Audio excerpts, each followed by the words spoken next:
You know, I would normally go to bed, but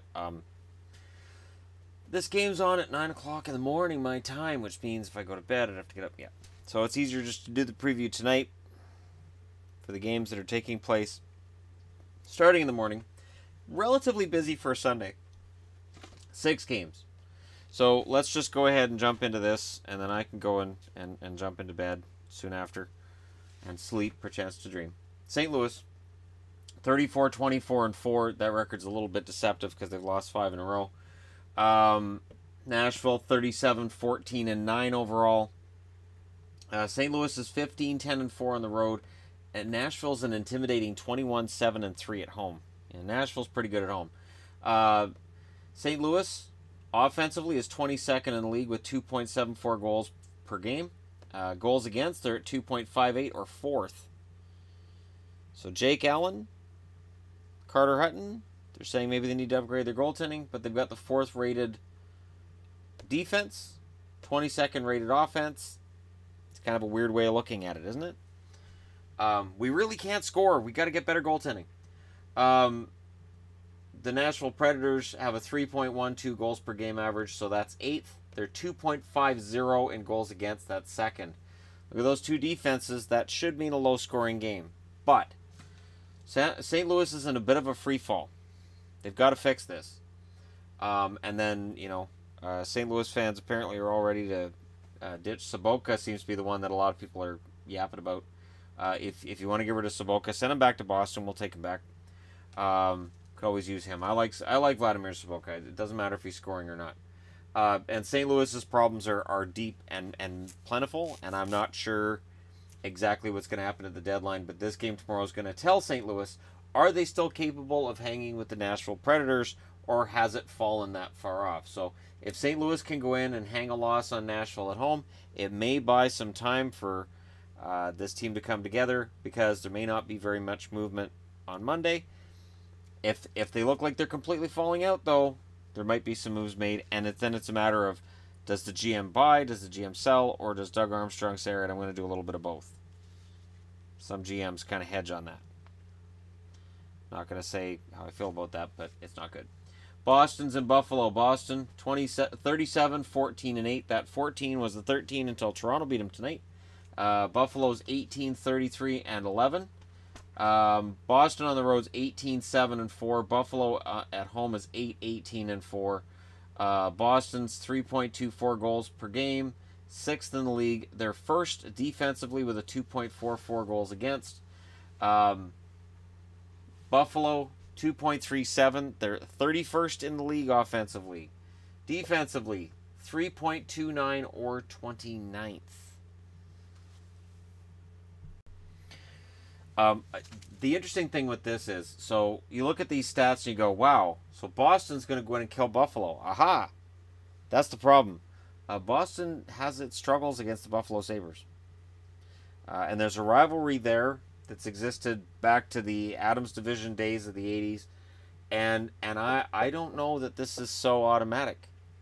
Boston coming off a tough loss against Toronto, and Patrice Bergeron was in a walking boot coming out of that arena tonight. Oh, glorious. If Patrice Bergeron is injured for the Boston Bruins and out for any period of time, this game tomorrow night could be the first loss of many. So for anybody who's wondering, when are the Bruins going to fall back? Just as soon as Patrice Bergeron gets hurt or goes cold. And in this case, it looks like he got hurt against the Leafs. Let's hope it's not major. Maybe it'll be one of those a bit injuries like what has happened with Auston Matthews. But it's bad news for Boston, and I don't look at this game as being this lopsided monster against Buffalo that a lot of people are going to see it as. Just Buffalo makes me nervous. Anytime they play Boston, it makes me nervous. Because Boston has either they underperform against Buffalo, or Buffalo gets up for these games against Boston because they really don't like Boston. Either way, these games end up a lot closer than they should, and Buffalo's been known to win them every now and then. Detroit, 25-26-10, have not given up.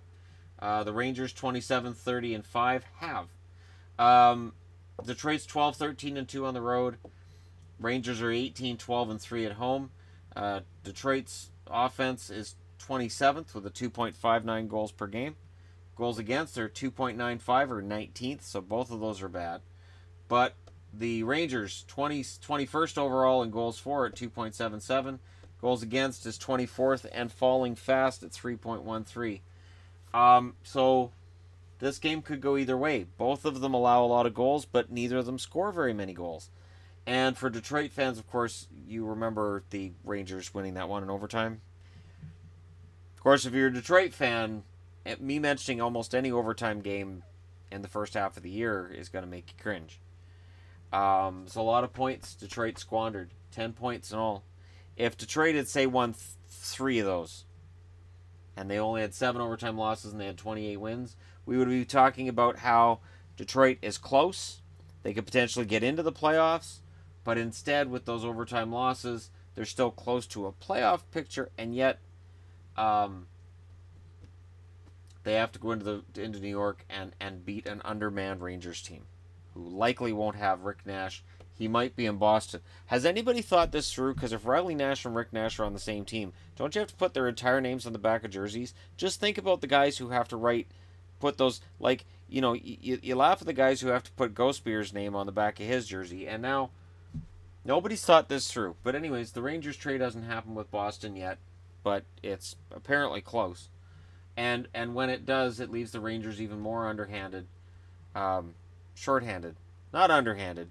Underhanded is more of a Kings thing. Right, California? Not if you're a Kings fan, but if you're a Ducks fan and a Sharks fan, you went, yeah. Shorthanded. Understaffed. Undermanned. Not underhanded. Shorthanded. God, I'm tired. The New York Rangers, this is an original 6 matchup, and I would imagine it's had its Saturdays. Looking back to the original 6, I'm sure there were times that both Detroit and the Rangers were bad and at the bottom. But this is bad. This is the first time in recent memory I can think where both of them have been in rough spots like this. The Rangers had been in the playoffs many years in a row, as had Detroit, and now both of them look like they're in a rebuild. Although, as I said, if Detroit can win this tomorrow, get back to 500, every time I say it, though, they don't do it. And eventually with Edmonton, I would do that, and then they went on a long losing streak, and there was no way they were getting back to 500. All right. Speaking of Edmonton, 26-31-4. They're in Anaheim against the Ducks, who are 31-21-11. The Oilers 13-6-2 on the road. The Ducks 16-9-4 at home. The Oilers have a 2.77 goals per game average. They're 20th in the league there. 3.25 goals against. They're 28th defensively. The Ducks 16-9-4 at home, as I said. 2.65 goals for per game. 25th in the league, which is surprising considering the offensive weapons they have there. But remember, Corey Perry hasn't been playing like Corey Perry. It's part of the reason why in the Evander Kane conversation, suddenly the Ducks have started to emerge as potentially a contender for him. They have a 2.63 goals against, which is 7th in the league. And I will say this, if they're the ones that acquire Evander Kane, it will help them greatly. And it could signal the end of Corey Perry's time in Anaheim. I'm wondering, only saying because he underachieved last year. He's underachieving this year as well, and the Ducks have some young guns coming up that are going to start pushing for time. Max Jones, Sam Steele, Corey Perry could find himself out if he wants to stick around. Anaheim has to watch out because these Oilers, I wish I could put SP at the front so they can just be called the Edmonton Spoilers for the rest of the year, because they can spoil the party for a lot of teams. They spoiled it for the Kings tonight, and they can spoil it for the Ducks tomorrow night. So do not sleep on the Oilers. Oh, I had to use the word sleep. Anyways, I would take the Ducks in this one just because it's a back-to-back for the Oilers. But there's a pride thing taken over with the Oilers, I think.